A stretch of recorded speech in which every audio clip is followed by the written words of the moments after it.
Hi everyone! I am here to make videos regarding my mother's life. She has been through so much and has many very interesting stories to tell. I felt it would be a waste to just keep it in the family because there is a lot we can learn from her experiences and how she managed through them.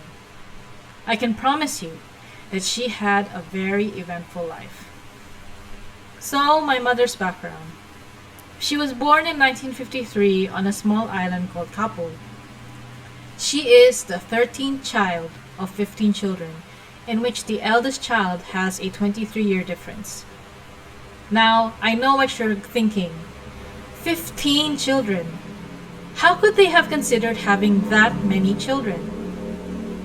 For one thing, it was a different time back then.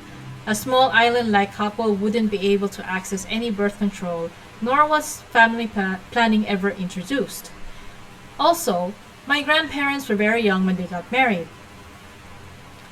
My grandfather was 21 years old and my grandmother was 14 years old. And I know what you're going to think again. Why was it okay for them to get married when my mother was just 14? At the time, there was no concept of statutory rape, nor was it illegal for people to marry at such a young age. Their marriage was arranged by the parents of my grandmother. As for why, that'll be for another time. So, my grandpa was the town treasurer and my grandma was a farmer. They earned fairly well to provide for their children. But by the time my mother was born, they were already in a state of mind wherein they weren't that interested in nurturing a child and were more focused on work. Moreover, back then, it was normal for older siblings to take care of the younger siblings. At present times, not so much. Parents would rather have other relatives watch over their children. In my mother's case, her siblings didn't have the time or were present to take care of her. Some were already married and had families of their own. Some left the island to work, and some were adopted or cared for by other relatives of the family. Unlike my mother, her siblings had more chances of having a normal childhood. So, the circumstances caused my mother to be independent as early as 6 years old.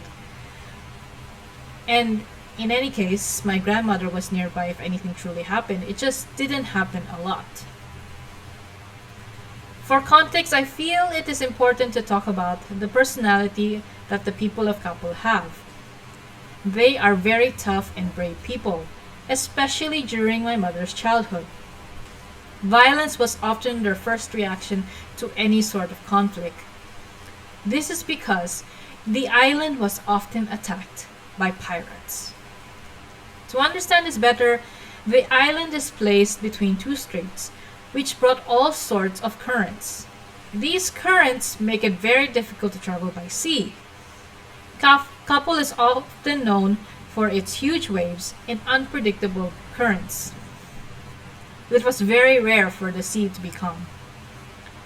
I have visited Kapul over the years, so I cannot stress to you how much I feared for my life whenever I go to Kapul, because boats are the only way to get there from the main island other than using a helicopter.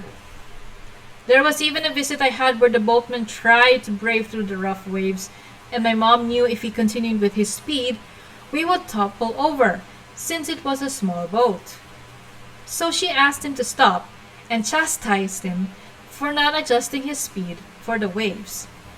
So if you ever want to visit Kapul, make sure that the boatman is from Kapul because they know the best timings of the currents. As such, it was very difficult to get help, much less escape. Moreover, they used sailboats and had to rely on the state of the currents to travel anywhere. It takes at least 1 day to travel to the nearest island for help. It can take up to 3 days depending on the current. Therefore, the people learned to defend themselves. Otherwise, the pirates would have been able to pillage their wealth and kidnap beautiful women. Due to this, the people developed this mindset of an eye for an eye, a tooth for a tooth. and nobody can really blame them for it. They did what they had to do to survive.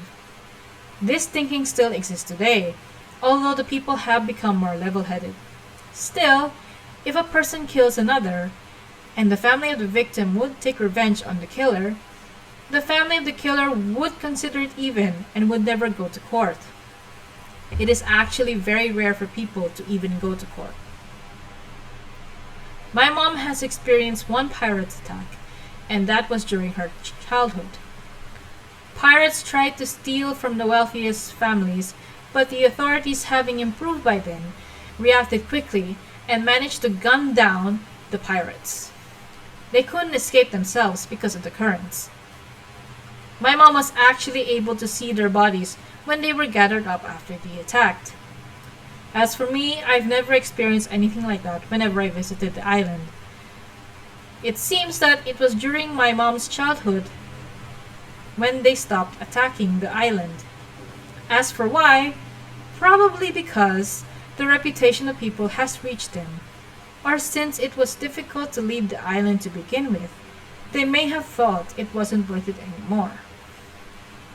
Another aspect of their thinking is that they believe that evil spirits can affect people's decision making and their choices.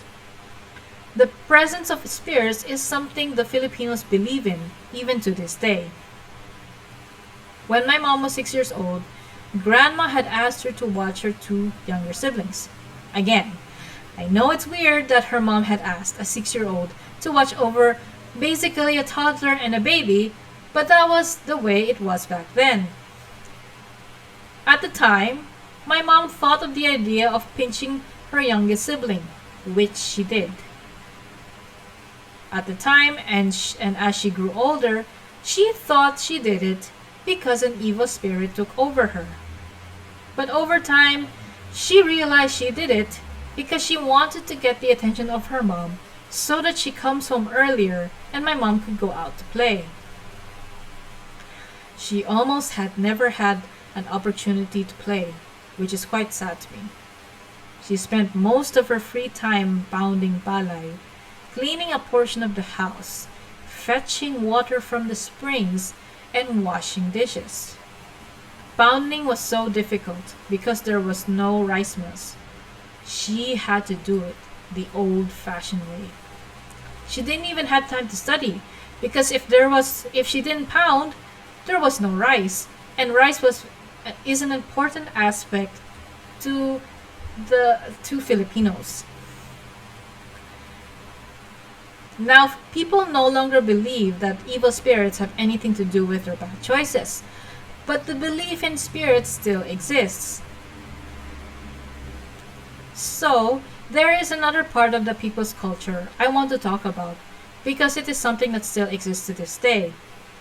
It is the presence of witches, or in Filipino terms, called aswangs.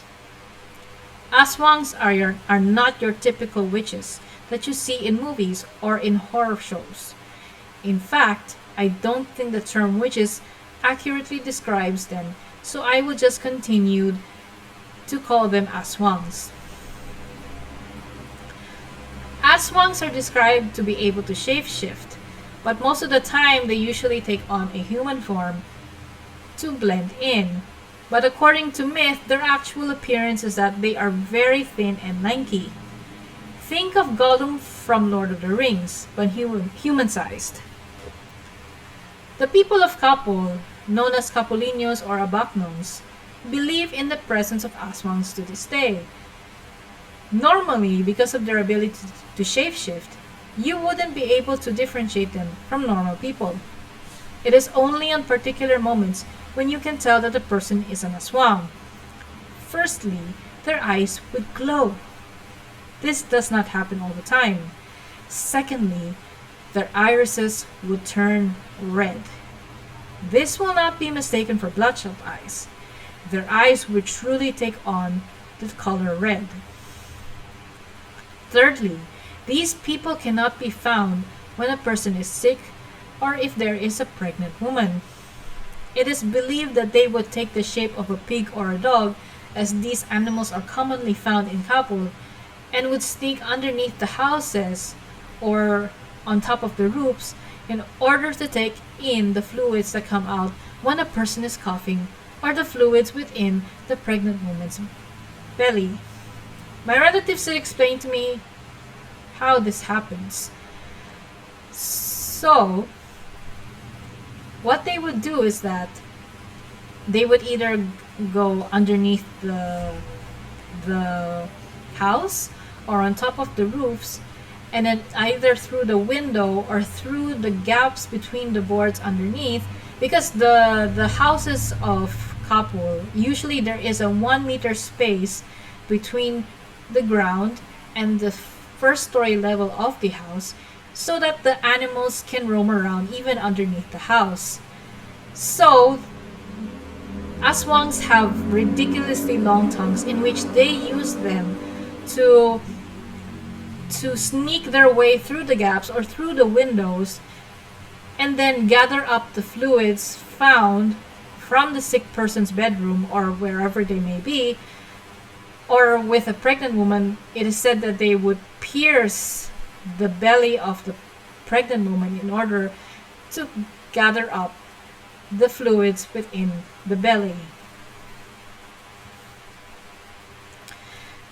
Lastly, back then, they would normally be found in cemeteries after a person is buried because they want to harvest their livers to eat.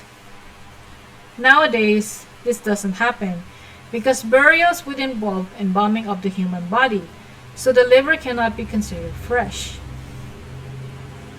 As for whether this is true or not, or if aswangs truly exist, only the aswangs truly know. Nobody can ever truly confirm it. These are all beliefs that the people have had for many generations. If you're wondering why the people seem to accept the presence of aswangs amongst them and don't seem to be alarmed even if they knew who the aswangs are, they never really felt afraid of them. As long as they don't disturb them or try to hurt them, the aswangs leave the people alone. Moreover, the people had more important things to worry about, such as the pirate attacks. I even have a relative whose immediate family lives among the aswangs, and they're not bothered by it. Now, my mom encountered two people who she believes were aswangs. The first one was a beautiful woman she has known for a while because she would buy molido, which is a coconut and kamote candy, from her. These candies are pretty popular, so she would buy it from her and sell it later on. She was 7 years old when she learned this woman was an aswang. It was around 12 noon. She was picking guavas from a tree near a cemetery. That morning, there was a burial. As she was on top of the tree, she saw the woman approaching the cemetery. Seeing no other reason for her to be there when she knows that there was a burial that happened that morning, she believed that this woman was an aswang. Moreover, she was able to see that her eyes were glowing brightly with red irises. She couldn't help but yell out, "You! You are an aswang?" She didn't let the woman answer before continuing to say, "I will never buy molito from you again." She jumped down from the tree and ran away. So she never truly verified if the aswang was there to harvest the liver. Now, I did say before that the Abaknons don't really mind the presence of the aswangs, but my mom ran away because normally you don't yell out to a person to ask if they're an aswang. She was afraid of what that woman would have done to her for her outburst, so she ran away.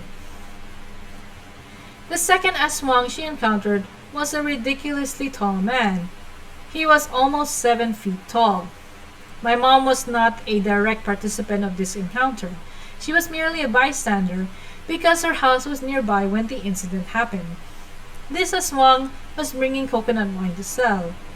He passed by some drunkards who called out to him wanting to buy the coconut wine, but he replied that he couldn't give the wine because it was already reserved for someone else. But he promised that he would give them another one tomorrow. The drunkards got mad, and one of them picked up a large stone from the ground and threw it at him. It hit him square in the head, to the point that it bled. But for some reason, the man didn't falter. He just stood there without a word. Another drunkard threw another stone at him, but again he didn't fall. It was only on the third stone that the man faltered. The drunkard stopped throwing stones at him at this point, but the man continued on without a word and left them. It was almost 10 days later when it became known that the man had died. Nobody knew what the cause of death was, since there was no forensics in Kapul even today. A person has to bring the body over to Manila, which is the capital of the Philippines, to have a body examined. Now, I'm pretty sure the answer may be obvious. The man died from his wounds from the stones, right? The strange thing is, when he was discovered to be dead, he had no signs of being hurt at all. He had no wounds or scars from the stones, and there was no way such wounds would heal so fast. My mom had even described it to me that the blood was oozing out of his head. We can only speculate based on what had happened that he may have died from a blood clot or from an infection. It is said, though, that the drunkard who threw the stone first would later become an aswang, but no one other than this man truly knows the truth. Also, it is said that aswangs never truly die when injured. In order to really end the life of an aswang, you had to injure them with a knife and then stab the knife to the ground to stop their injuries from healing. Again, I don't know why that tall man died, especially since his wounds were healed supposedly. As for other tales of aswang, the people believe that my grandfather was an aswang. I have no idea where they could have thought that. My mom and her siblings never saw a sign of this being true. But my mom, who had heard this rumor when she was a child, went up to him and asked him for the power to teleport herself to Manila so that she could enjoy the nightlife of the city. But as a response, my grandfather just smiled at her. Now, I don't know why he never confirmed or denied it. I'm pretty sure he just wanted her to have fun in thinking he was an aswang who had such powers, but we will never know at this point. So this is the environment my mom grew up in as a child. There are many stories to come about her childhood and her experiences, as well as her siblings' experiences, so stay tuned for that. If you have any questions, please leave a comment below. Bye-bye!